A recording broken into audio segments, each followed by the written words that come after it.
একটি ভিডিও দেখছি যেখানে একজন পুলিশ সদস্য ক্ষমা চাচ্ছে জাতির কাছে।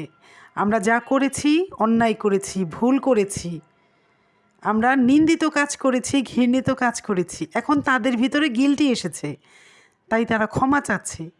এই গিল্টিটা 6 মাস আগে তাদের কেন আসেনি?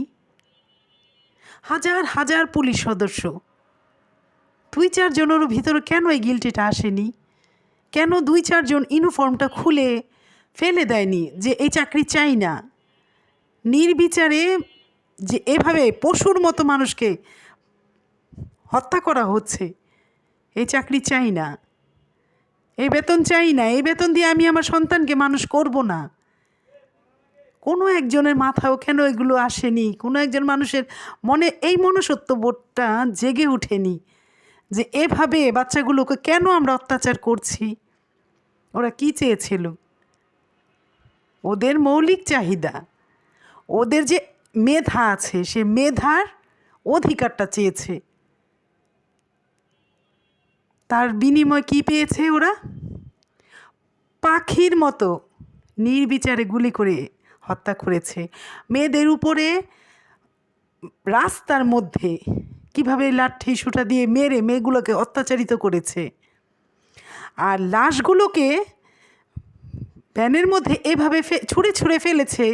মানে কোরবানি ঈদের দিন পশু জবাইয়ের পরে বিকাল থেকে নিয়ে মহল্লার ছেলেরা যেমন যারা চামড়া বেচাকিনি করে ছুঁড়ে ছুঁড়ে ফেলে না যেভাবে চামড়াগুলোকে, ঠিক ওইভাবে লাশগুলোকে ছুঁড়ে ফেলেছে।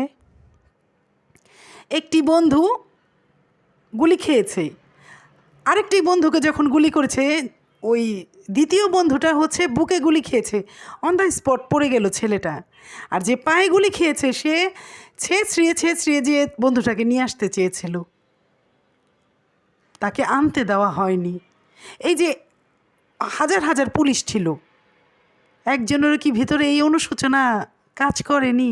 কেন করছে এগুলো? এই ইউনিফর্মই খুলে ফেলবো, চাই নাই চাকরি। আরেকটি ঘটনা, ট্যাঙ্গের থেকে যে একটি ছেলেকে একজন পুলিশ টান দিয়ে ছুঁড়ে ফেললো না রাস্তায়।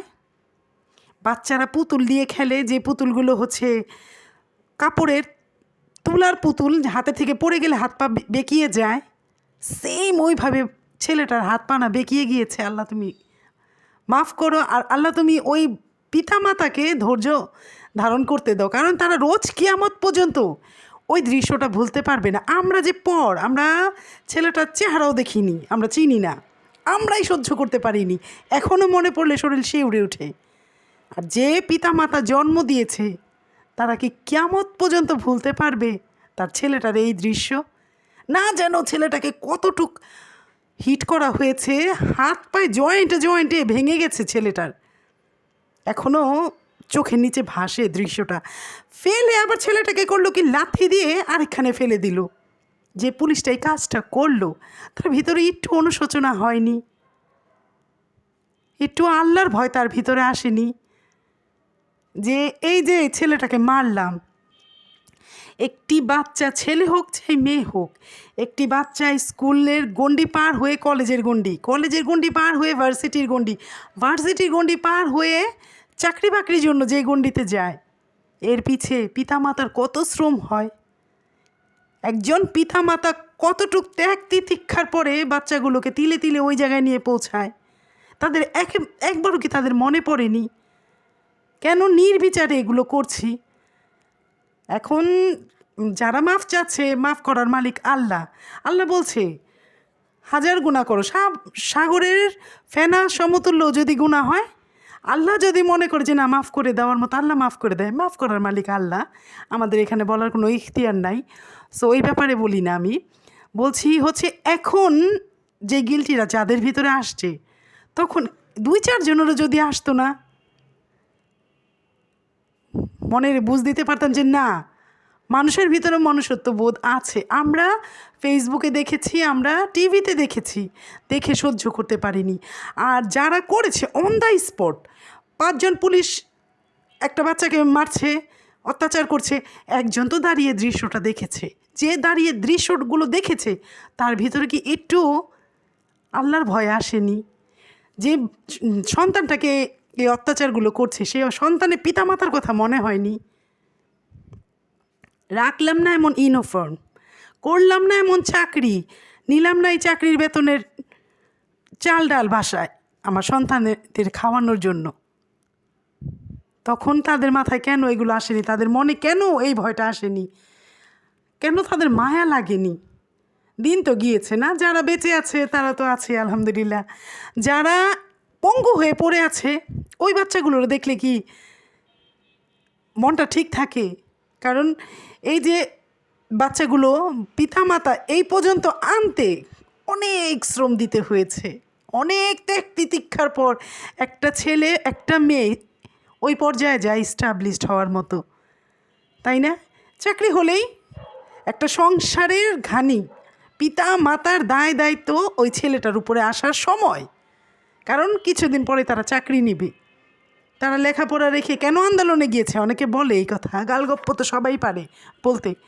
তো ওরা যে এত বছর লেখাপড়া করলো খেয়ে না খেয়ে, মানুষের বাড়িতে টিউশনি করে, মেসে থেকে, হলে থেকে, ওরা যদি যেই শ্রমটা দিচ্ছে সেই শ্রম অনুযায়ী চাকরি না পায়, তাহলে কতদিন মানুষ বলে না দেয়ালে পিঠ ঠেকে যায়।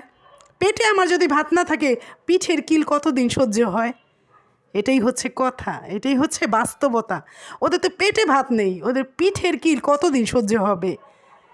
ওরা এত কষ্ট করতেছে, লেখাপড়া করছে চাকরির জন্য, ভবিষ্যতে বাপ মার দায়িত্ব নিজের হাতে নেবে, সংসার হবে, বাল বাচ্চা হবে, সেই দায়িত্ব নিবে।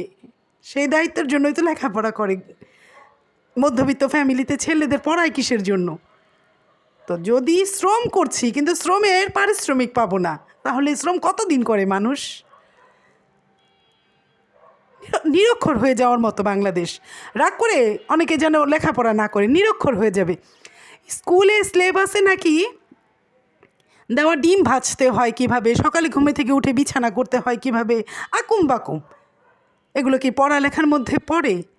একটি জাতিকে ধ্বংস করতে হলে না নিরক্ষরতা মাস্ট বি প্রয়োজন।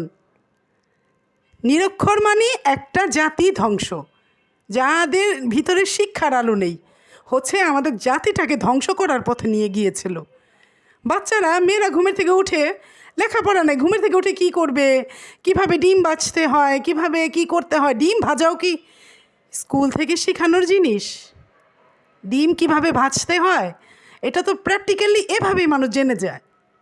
আমরাও তো কোনো দিন পারিনি। এই যে এখন আমরা যারা রান্না করে খাচ্ছি, আমি তো কোনো দিন কীভাবে চা বসে আমি সেই জিনিসটাও জানতাম না, দেখিই নেই কখনো। আমার মার কিচেনের দুয়ারের সামনেও আমি দাঁড়াইনি, এখন করে খাচ্ছি না। আমার মতো লাখ লাখ হাজার হাজার কোটি কোটি মেয়েরাও কখনো মার কিচেনের দুয়ারে যেয়ে দাঁড়ায়নি, সেই মেয়েরা তো করে খাচ্ছে। প্র্যাকটিক্যালি এটা আল্লাহ পাকি এইটা দিয়ে দেয়, আল্লাহ প্রদত্ত। রান্না করে কীভাবে খেতে হবে আল্লাহ প্রদত্ত। তো যাই হোক, এগুলো কি শিক্ষা দেওয়ার মতো স্কুলের মধ্যে কিছু আছে? একটা জাতিকে ধ্বংস করার জন্য নিরক্ষরতা খুব বেশি প্রয়োজন। নিরক্ষর বানিয়ে ফেলতে চেয়েছিল আমাদের। এই বাচ্চাগুলোর যে এভাবে নির্বিচারে পাখির মতো মারলো, একটুকে একজনেরও বুক কাঁপেনি, ওদের মা বাবার কথা মনে করেনি। এমনও বাচ্চারা আছে হতদরিদ্র ফ্যামিলি, এমনও আছে মধ্যবিত্ত ফ্যামিলি, একটু ভাবেনি যে এ বাবা মা কী করবে ছেলে মেয়েগুলো। আমার কথা ওটা না, 20 জন অত্যাচার করছে ঠিক আছে, 20 জনের সাথে একজন তো দাঁড়িয়ে দৃশ্যটি দেখেছে, একজনেরও বুক কাঁপেনি, একজনেরও কি মায়া হয়নি? আল্লাহর রহম তাদের ভিতরে আসেনি একজনেরও? আসলে তো ইউনিফর্মই খুলে ফেলতো। করবো না এই চাকরি, নেব না এই স্যালারি, এই স্যালারি নিয়ে এই স্যালারির চাল ডাল কিনে আমার সন্তানকে আমি খাওয়াবো না, কারণ আমার সন্তান, আমি পরের সন্তানের উপরে অত্যাচার করছি নির্বিচারে, বিনা দোষে। আমার সন্তান তো ভালো হবে না আমি যদি এই স্যালারির চাল ডালটা ঘরে আমার নিয়ে যাই। তো এখন যারা অনুতপ্ত হচ্ছে, আল্লাহ পাক মাফ করার মালিক, আল্লাহ পাক মাফও করে দিতে পারে। আমাদের তো কিছু বলার নেই, বাস শুধু না ওই বাচ্চাগুলোর কথা মনে পড়ে। ওই যে ট্যাঙের থেকে যে ছেলেটা গিয়ে ফেলেছে না, আহারে মনে পড়লে যে কেমন লাগে, শরীরের লোমগুলো যেন শিউরে ওঠে। নোনা পানি চোখে আপনি থেকে ছলছল করে। বা মানে ছেলেটার চেহারা দেখিনি, আমি শুধু না ওই কথাটা খুবই মনে পড়ে আমার। আর হচ্ছে ওই যে পরে ফুটেজ প্রকাশ হলো যে ভ্যানের মধ্যে লাশগুলো যে ছুঁড়ে ছুঁড়ে ফেলছে, মনে হয় যে কোরবানির চামড়াগুলো, কোরবানি ঈদের দিনই সন্ধ্যা থেকে বিকাল থেকে তো শুরু হয় চামড়া বেচাকিনি। তো এক এক মহল্লা মহল্লা ভ্যানে করে চামড়াগুলো ছুঁড়ে ছুঁড়ে ফেলে না, আমি না মনে হচ্ছে সেই দৃশ্য দেখছি। এগুলো যে করেছে, আল্লাহ একজন আছে, ওনার ক্ষমতার এত পাওয়ার, ওনার ক্ষমতার এত লোভ, উনি ক্ষমতা ধরে রাখার জন্য এত মার বুক খালি করেছে।